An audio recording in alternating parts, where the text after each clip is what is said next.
You know, I have sat in this chair for over 2 decades, and if there is one universal truth I have learned about family dynamics, it is that the person screaming the loudest is rarely the one holding the most power. We tend to look at anger as the problem, as the primary contagion that needs to be quarantined and cured, but more often than not, anger is just the smoke. It is the visible byproduct of a fire that has been burning in the basement for years, completely unnoticed until the floorboards start to get hot. When I first opened the file on the chaotic situation between Brenda and her 24-year-old son Caleb, I saw plenty of smoke. I saw holes punched in drywalls.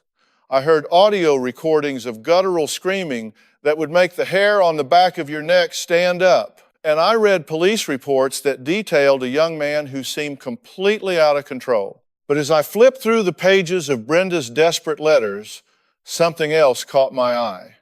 Something quieter but infinitely more dangerous. It was the absolute polished perfection of her narrative. In her version of events, she was the saintly martyr, the long-suffering mother who had given everything, sacrificed her own happiness, and drained her savings account, all to be met with the ungrateful rage of a son she labeled a sociopath. Whenever a parent walks onto my stage and describes their child as a monster without taking a single breath to acknowledge their own role in the equation, my radar goes off immediately. You cannot have a one-person tug of war. It defies the laws of physics, and it defies the laws of psychology. Brenda wasn't just asking for help. She was building a case. She wanted me to be the judge and the jury, and she wanted me to sentence her son to the role of the villain so she could finally wash her hands of him with a clear conscience. But that is not how I operate. I don't do rubber stamps. I deal in reality. And the reality I sensed, even before I met them face to face, was that Caleb was not just a bad seed, he was a mirror. He was reflecting something back at this family that they were terrified to look at. And his rage was likely the only language he had left to tell a truth that nobody wanted to hear. When I walked out onto the stage that day, the tension in the room was so thick you could cut it with a knife. On one side sat Brenda, impeccable in her appearance, clutching a tissue like a weapon, looking at the audience with wide, pleading eyes. Next to her sat her husband, David, Caleb's stepfather, who had his arms crossed so tight across his chest I thought he might crack a rib. And then there was Caleb. He was slumped in his chair on the separate set, wearing a hoodie pulled up despite the studio lights, his leg bouncing up and down like a piston. He didn't look like a monster to me. He looked like a cornered animal. He looked exhausted. The first thing I noticed was that he wouldn't make eye contact with his mother. He stared at the floor, at the cameras, at me, but never at her. That tells me there is a shame spiral happening there, or a level of disgust that he can't even vocalize. I started with Brenda because I wanted to let her establish the baseline. I wanted to see how she framed the crisis. She didn't hesitate. She launched right into a rehearsed litany of Caleb's offenses. She talked about the time he stole her credit card, the time he wrecked her car, the way he calls her names that I can't repeat on daytime television. She was crying, but it was a specific kind of crying, dry tears. It was performative. She was looking for validation, nodding at the audience, checking to see if I was buying what she was selling. She told me, "Dr. Phil, I have done everything a mother can do. I have put him in therapy. I have bailed him out of jail. I have let him live in my basement rent-free because I was afraid he would die on the streets." She painted a picture of a parasite, a young man who refused to grow up and simply wanted to bleed his parents dry. She looked at me and said, "He is the problem, doctor. Phil, he is broken, and I don't know how to fix him anymore." I turned to Caleb. He had been listening to this. His jaw clenched so hard I could see the muscles popping in his cheek. When I asked him what he was thinking, he didn't scream. He didn't explode like the boy in the videos. He just laughed. It was a cold, bitter sound. He looked at me and said, "She loves this. She loves being the victim. She's got you all fooled." I asked him what he meant by that. I said, "Caleb, I've seen the videos. I've seen you put your fist through a door. I've heard you threaten to burn the house down. Are you telling me that didn't happen?" He looked me dead in the eye and said, "Yeah, I did that. I'm not saying I didn't." But nobody asks why the door was locked. Nobody asked what she said to me 5 minutes before she hit record on her phone. They never tell you what they did. That right there was the thread I needed to pull. You see, reactive abuse is a very real phenomenon. If you poke a bear long enough, eventually the bear is going to swipe at you. And if you are holding a camera when the bear swipes, but you hide the stick you were using to poke it, the world sees a vicious beast and a helpless victim. I needed to find the stick. I looked at David, the stepfather. He had been silent, just nodding along with his wife. I asked him what his relationship was like with Caleb. He shrugged and said, "I try to stay out of it. I just want peace." But his body language said otherwise. He was leaning away from Caleb, treating him like a contagion. I decided to dig into the history. Behavior doesn't happen in a vacuum. You don't wake up one Tuesday morning and decide to become the nightmare of the family. I asked Brenda about Caleb's childhood. She glossed over it. She talked about how he was a difficult baby, how he had ADHD in school, how he never fit in. She was pathologizing him from birth. It's a common tactic when a parent wants to absolve themselves of responsibility. If the child was born wrong, then the parenting wasn't the issue. But I pressed harder. I asked about the biological father. Brenda waved her hand dismissively and said he left when Caleb was 3, and good riddance. She said David came into the picture when Caleb was 5 and had been a father figure ever since. I looked at Caleb when she said that. His face crumpled for a split second before the mask of anger slammed back down. That was the wound. That was the infection point. I leaned in and asked, "Caleb, tell me about growing up with David. Tell me about the house rules." Caleb went silent. He looked at David, and for the first time, I saw genuine fear in the stepfather's eyes. Caleb took a deep breath and said, "David isn't a father. He's a drill sergeant." And she just let it happen. Brenda immediately jumped in, interrupting, trying to talk over him, saying, "Oh, stop it. David provided for you. He put a roof over your head." I held up my hand. I told Brenda, "Stop. You have had your turn. You have spoken for 20 minutes straight. I want to hear what your son has to say. I want to know what it felt like to be a little boy in that house." Caleb started to speak, and his voice wasn't the voice of a 24-year-old man anymore. It was the voice of a child who had been unheard for 2 decades. He talked about the rigidity, the inspections. He told a story about being 7 years old and forgetting to put his shoes in the cubby. He said David took his favorite toy, a stuffed dog, and burned it in the fireplace while he forced Caleb to watch. The audience gasped. You could suck the air out of the room. Brenda sat there, stone-faced. She didn't look shocked, she looked annoyed. She said, "That's an exaggeration. He's making things up. David was just trying to teach him responsibility." I looked at David. I asked him, "Did you burn the boy's toy?" David shifted in his seat. He cleared his throat. He said, "Look, the boy wouldn't listen.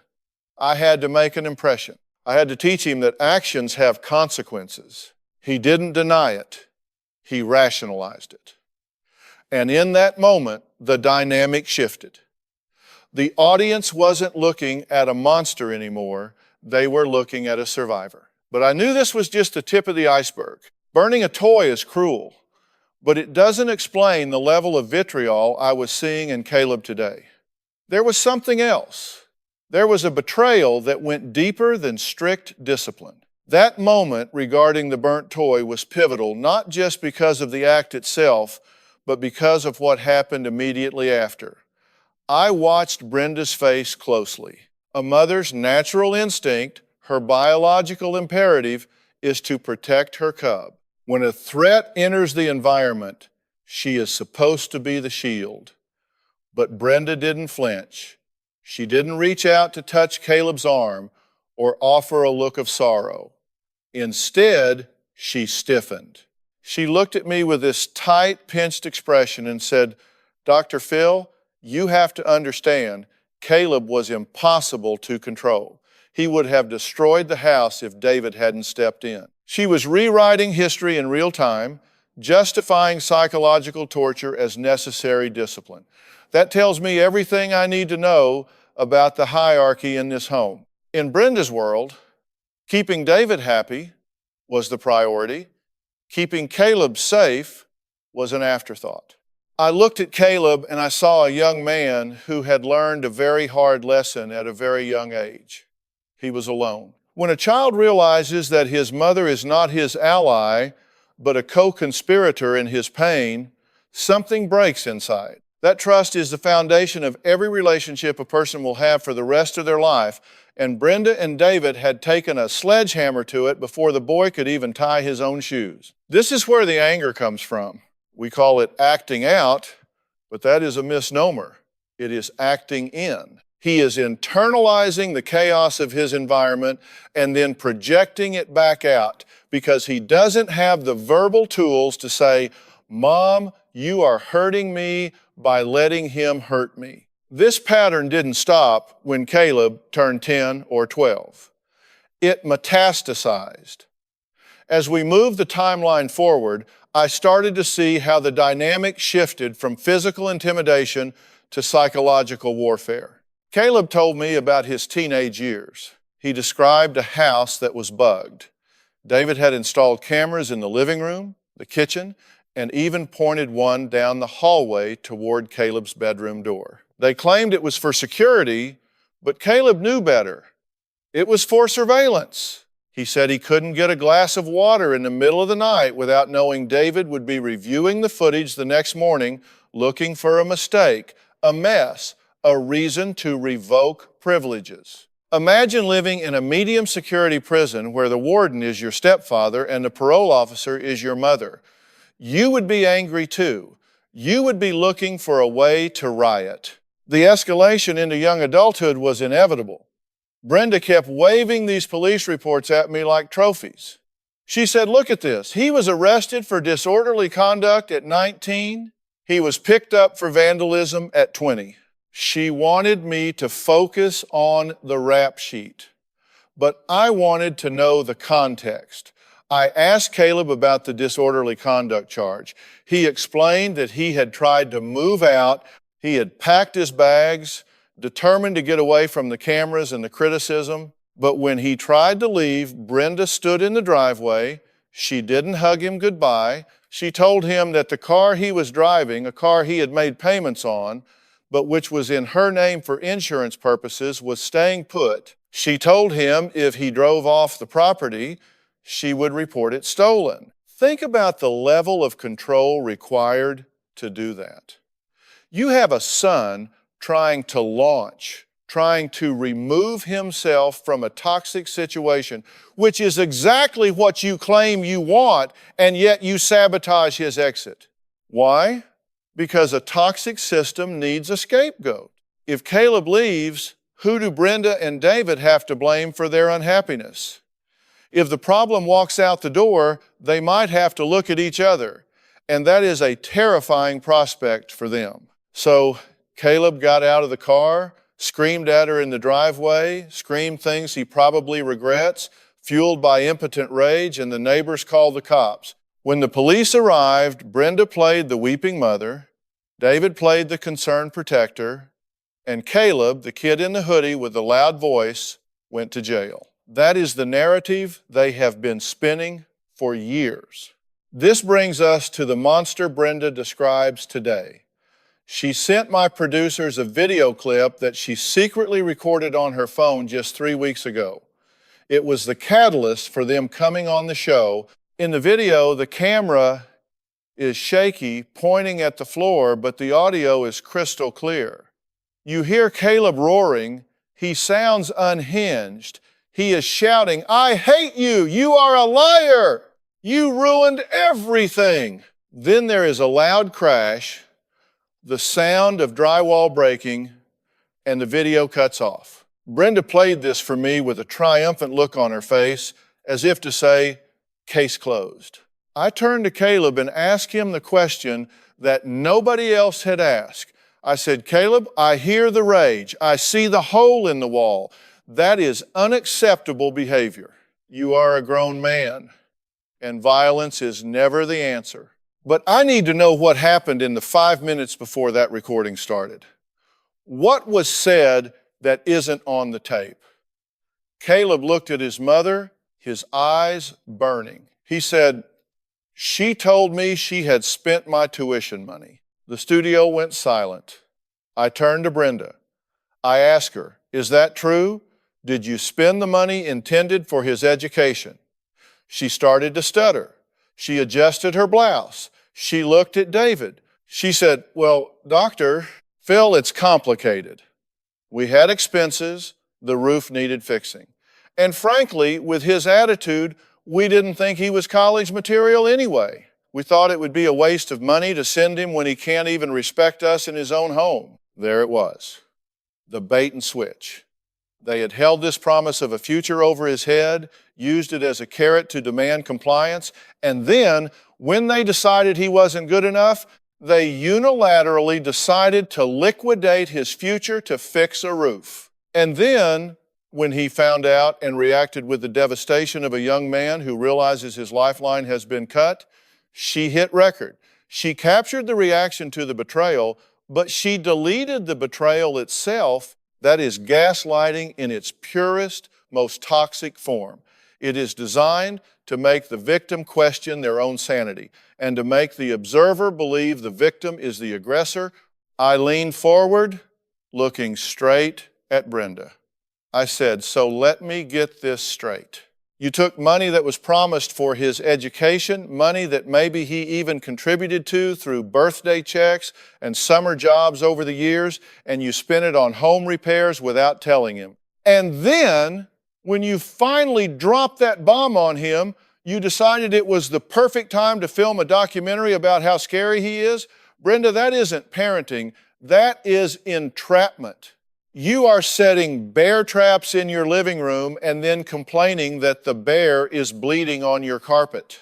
Brenda's face flushed a deep, angry red. She wasn't used to being challenged.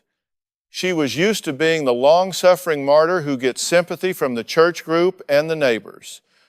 She tried to pivot. She said, "You don't understand how hard it is to live with him. He is messy. He is lazy. He sleeps until noon." She was throwing spaghetti at the wall, hoping something would stick, hoping to distract me from the financial abuse she had just admitted to. But I wasn't going to let her off the hook. I looked at David. He was vibrating with tension. I asked him, "Did you agree with this decision? To spend the boy's school money?" David crossed his arms tighter and said, "It's my house. I make the decisions. If he wants to go to school, he can pay for it himself like a man. He's 24. Why are we even babying him?" This is the central conflict, the escalation point that brought us here. We have two parents who demand the respect and obedience due to authority figures, but who refuse to offer the support, transparency, and love that earns that authority. They treat Caleb like a tenant they are trying to evict, yet they sabotage his ability to leave. They treat him like a child when they want to control him and like a man when they want to neglect him. It is a double bind. No matter what Caleb does, he loses. If he stays, he is a leech. If he tries to go, he is ungrateful. If he is silent, he is sullen. If he speaks up, he is abusive. I knew we were approaching the confrontation phase. I had to break this cycle. I had to make them see that they weren't dealing with a bad kid, they were dealing with a product of their own manufacturing. But getting people like Brenda and David to look in the mirror is like trying to nail Jell-O to a wall. They slip, they slide, and they lose their shape the moment you apply pressure. I needed to find the leverage. I needed to find the one thing they cared about more than being right. And usually, with people who are this obsessed with their image, the only thing they care about is how they look to the world. I turned back to Caleb. I needed him to do something very difficult. I needed him to stop being the angry teenager and start being the rational adult in the room. I told him, Caleb, right now, they are winning. Every time you punch a wall, they win. Every time you scream, they win. Because they can point to you and say, see, we told you he was crazy. If you want to change this, if you want to get out of this trap, you have to stop taking the bait. You have to put the stick down. Caleb looked at me, and I saw the wheels turning in his head. It's hard to ask a young man who has been conditioned to fight for his survival to suddenly drop his shield. He's been in the trenches of this psychological war for so long that his nervous system is wired for combat. He hears a door slam, he flinches. He sees his mother reach for her phone, his heart rate spikes. Asking him to be calm in the face of their provocation is like asking someone to stand still while they are being stung by bees. But it was the only way out. I needed him to understand that his anger, which he thought was his only defense, was actually the weapon they were using against him. Caleb, I said, leaning in, keeping my voice low and steady, I want you to try something for me right now. I want you to look at your mother. Don't look at the floor. Look at her. He hesitated. The shame and the rage were warring behind his eyes. Slowly, he lifted his head and turned toward Brenda. She was sitting there, stiff as a board, her lips pursed in that permanent expression of disapproval. She didn't look back with warmth. She looked back with a challenge. Her eyes said, go ahead, embarrass me, see what happens. Now, I continued, I want you to tell her exactly what you need. Not what you hate, not what she did wrong in 1999. Tell her what you need from her today, right now, to feel like her son again. Caleb swallowed hard. His voice shook when he spoke. I just want you to stop recording me, he said. I want to be able to walk into the kitchen without feeling like I'm on a reality show where I'm the villain. I want you to look at me and see me, not just a mistake you made 20 years ago. The audience was dead silent. It was a simple, heartbreaking request. He wasn't asking for money. He wasn't asking for the car. He was asking for basic human dignity. I turned to Brenda. This was her moment. This was the confrontation. I had stripped away the noise, the screaming, the drywall punches. I had served her son up on a platter, vulnerable and honest. All she had to do was show an ounce of maternal instinct. Brenda, I said, you heard him. He's asking for peace. He's asking for privacy. Can you give him that?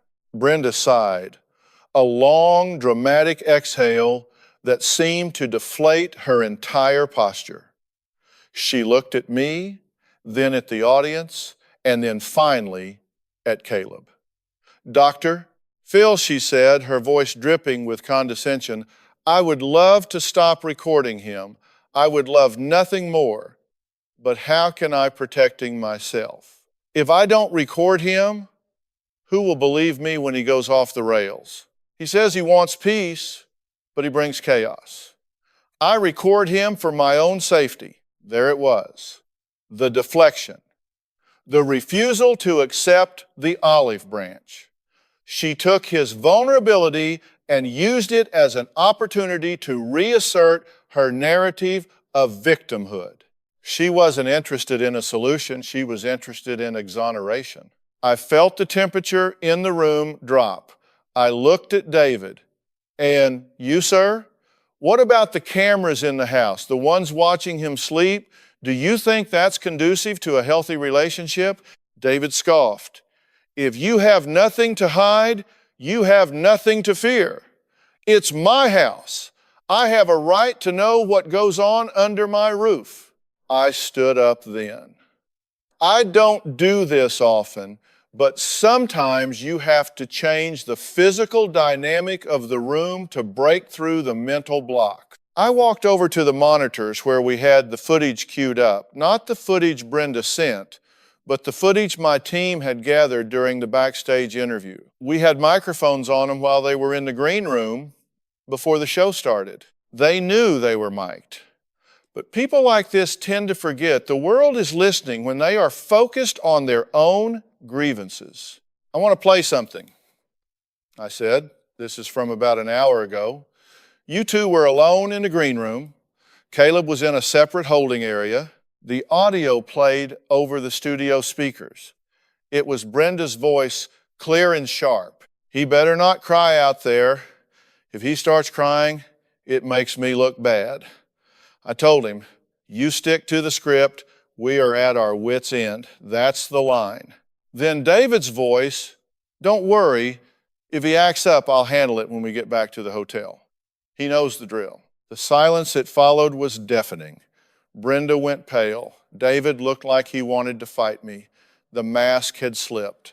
This wasn't a desperate mother seeking help. This was a stage mother directing a performance. Stick to the script. That phrase hung in the air like toxic smoke. I turned back to them. So Brenda, let me ask you, is Caleb a son or is he a prop?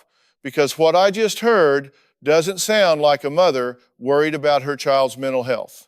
It sounds like a PR manager worried about her image. You are coaching the crisis. You are manufacturing the drama so you can play the lead role in the tragedy. Brenda started to stammer. No, that's not. We were just nervous. We didn't want him to embarrass the family. He isn't embarrassing the family. Brenda, I cut in, my voice rising. You are. You are embarrassing yourself. You dragged this boy onto national television to humiliate him, to validate your own cruelty, and it backfired. Because we can see the strings, we can see the puppet masters. I turned to Caleb. He wasn't angry anymore. He looked validated. For the first time, someone else had heard what he had been hearing his whole life. He wasn't crazy. The gaslighting had been exposed.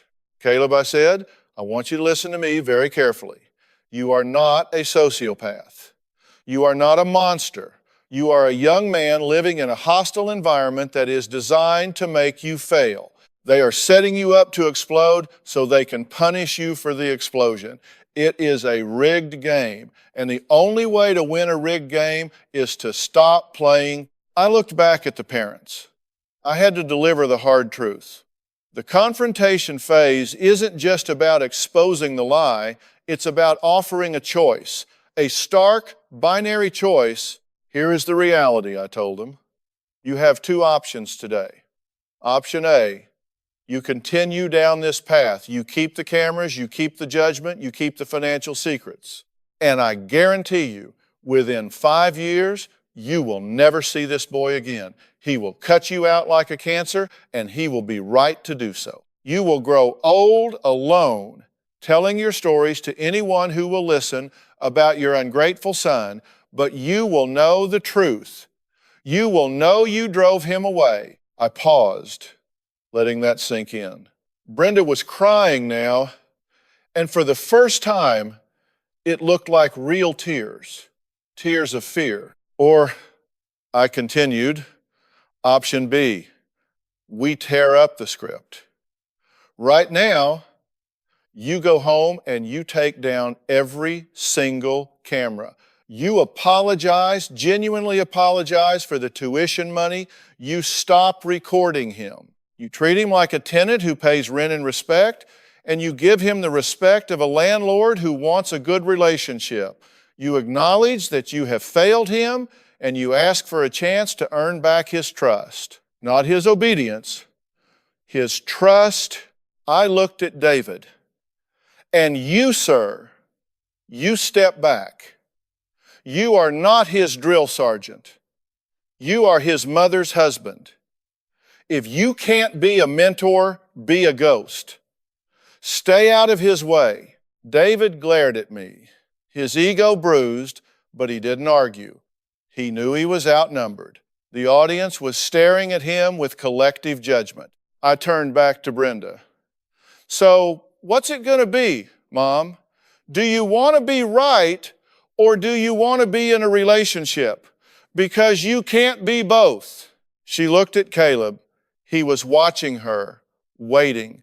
It was the most tension I had felt on stage in a long time. The ball was in her court. She could double down or she could fold. I don't want to lose him, she whispered. It was faint, but it was there. Then stop pushing him away, I said firmly. Stop making him the enemy in his own home. This was the breakthrough. It wasn't a fairy tale hug. They didn't run into each other's arms, but the denial had been shattered. The mechanism of their dysfunction, the secrecy, the recording, the gaslighting had been laid out on the table and dismantled. They could no longer pretend it was just Caleb being crazy. Now, they had to deal with the messy, ugly truth of their own behavior. But I wasn't done. Insight is great, but insight without action is just a daydream. I needed to equip Caleb with an exit strategy because, frankly, I didn't trust Brenda and David to change overnight. Habits like this are deep grooves in the brain. They would likely slide back into their old patterns the moment they got back to the airport. I needed to give Caleb a lifeline that didn't depend on their permission. Caleb, I said, I'm going to make you an offer. I have a team of resources. I can get you into a program, not a Fix the Bad Kid program, but a life skills and career coaching program. Somewhere you can live independently, away from the cameras, away from the toxicity. We can help you get back on the path to that degree you wanted. But you have to be willing to walk away. You have to be willing to leave the house, leave the car, leave the drama behind. Can you do that? Caleb looked at his mother, then he looked at David, then he looked at me. He took a deep breath and his shoulders dropped about 3 inches. Yes, he said. I can do that. I have to do that. Good, I said. Because you can't get well in the same environment where you got sick. I turned back to the parents. And for you two, I am offering counseling.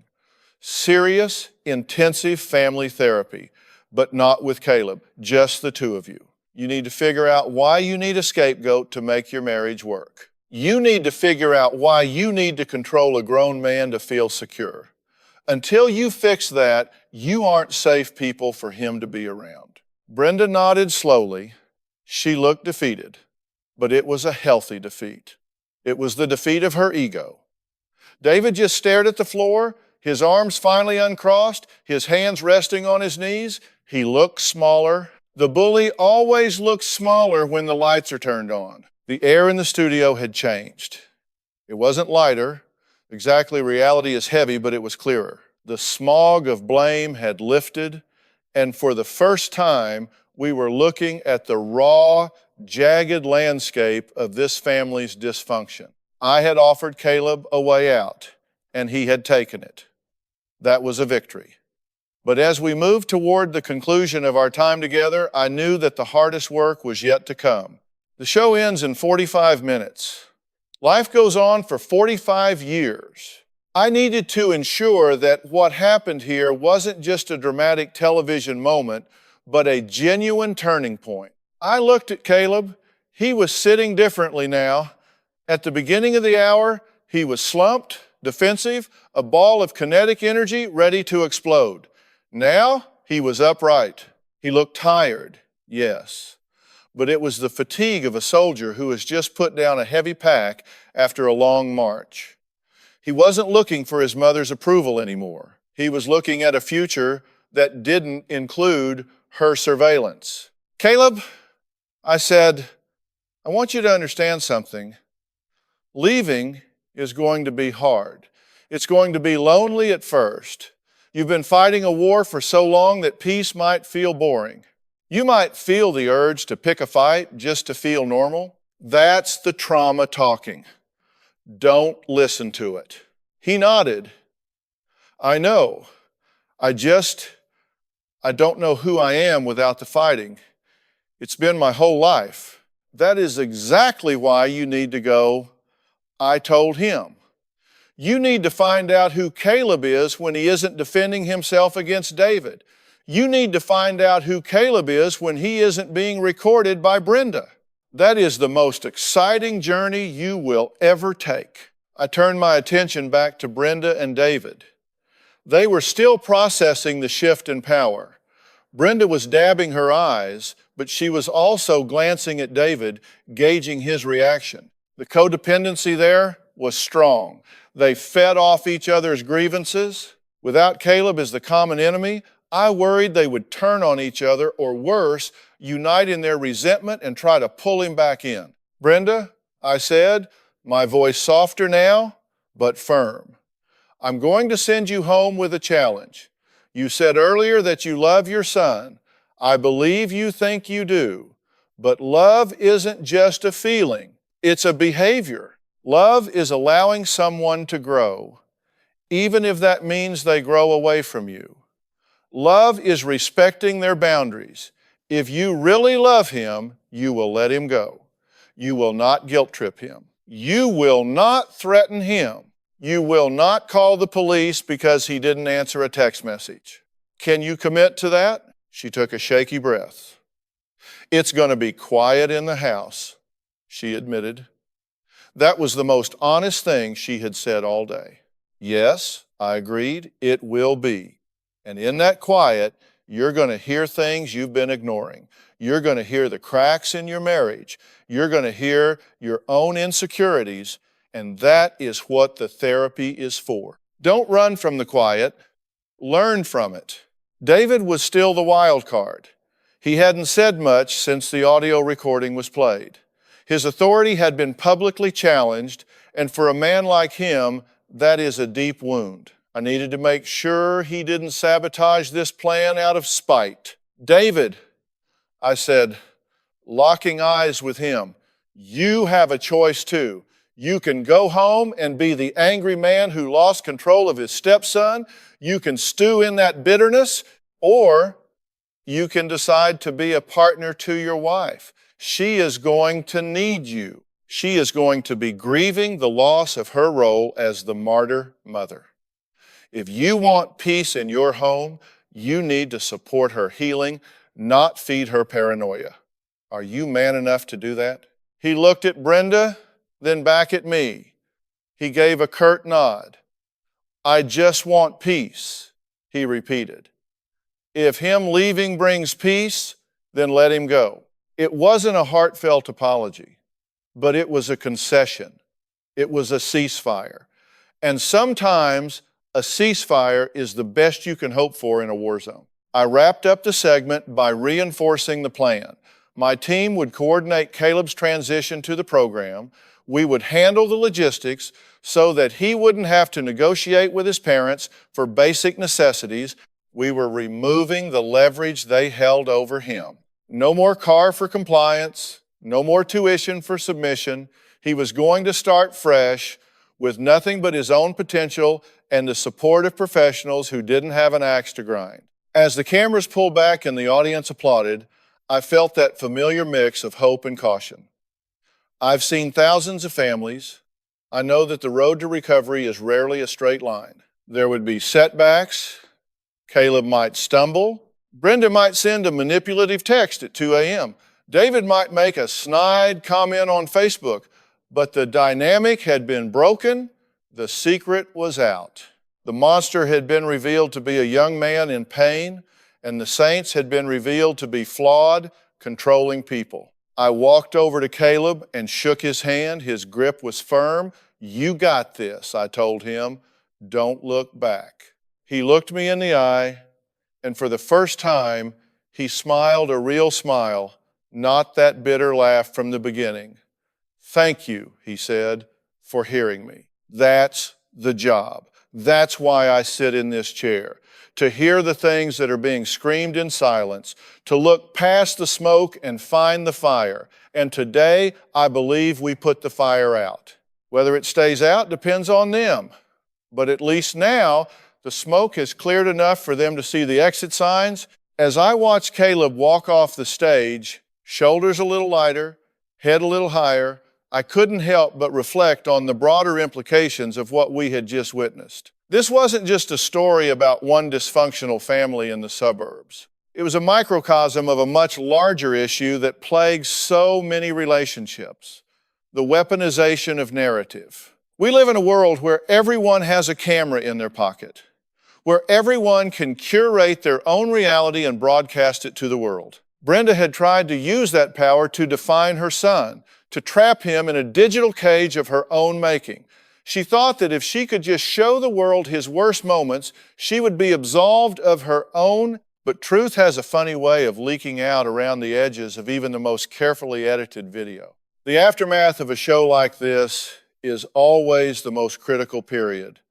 The adrenaline fades, the studio lights turn off, and the silence sets in. For Caleb, that silence will be a gift. For Brenda and David, it will be a reckoning. I have seen parents like them before. When the scapegoat leaves, the family system destabilizes. They will have to find a new equilibrium. They will have to learn to talk to each other without triangulating through their son. It's going to be messy. It's going to be uncomfortable. But it is the only path to genuine health. I thought about the outcome of this intervention. It wasn't a fairy tale ending where everyone hugs and goes out for ice cream. That would be dishonest. That would be a lie. The damage done to Caleb is real. The trust is shattered. It will take years of therapy for him to unlearn the patterns of defensiveness and hypervigilance. He will likely struggle with authority figures. He might have trouble trusting partners. The scars of emotional abuse don't just vanish because Dr. Phil said so, but what we achieved today was a break. We broke the cycle. We stopped the bleeding. Caleb is leaving. He is going to a place where his value isn't tied to his compliance. He is going to learn that he is capable, that he is worthy, and that he is not broken. That is a massive victory. As for Brenda and David, their outcome is less certain. They have been given the tools, but whether they pick them up is entirely up to them. They might go home and slip right back into their old ways, finding a new target or turning on each other. Or they might actually do the work. They might sit in that therapy room and finally cry the real tears of remorse that Brenda was trying to fake on stage. They might realize that control is just a cheap substitute for connection. I don't know which way they will go. I can't control that. I can only shine the light. I can only hold up the mirror. Today, the mirror showed them something ugly, something they had been trying desperately to hide. And once you see it, you can't unsee it. That image will haunt them, and hopefully, that haunting will drive them to change. Walking back to my dressing room, I loosen my tie. It's heavy work, wading into the swamp of other people's pain. But then I remember Caleb's face when he realized he wasn't crazy. I remember the shift in his eyes when he saw a way out. And that makes it worth it. Because somewhere out there, there is another Caleb watching. There is another kid trapped in a house with cameras thinking they are the monster because their mother told them so. And maybe, just maybe, they watched this show today and realized they aren't alone. Maybe they realized that the problem isn't them. Maybe they realize that sometimes the only way to save yourself is to walk away. That's the message. That's the takeaway. You teach people how to treat you. And today, Caleb taught his parents that he would no longer accept being treated like a prisoner in his own life. He set a boundary, he reclaimed his story, and in doing so, he took the first step toward becoming the man he was always meant to be. Not the angry son, not the ungrateful child, just Caleb. And that is enough. We often talk about closure on this show, but closure is a myth. You don't close the book on your past, you just turn the page. Caleb turned the page today, the next chapter is blank. It's scary and it's exciting and it's entirely his to write. No cameras, no scripts, no audience, just life. And that, folks, is what it's all about. Getting real, getting honest, and getting on with the business of living.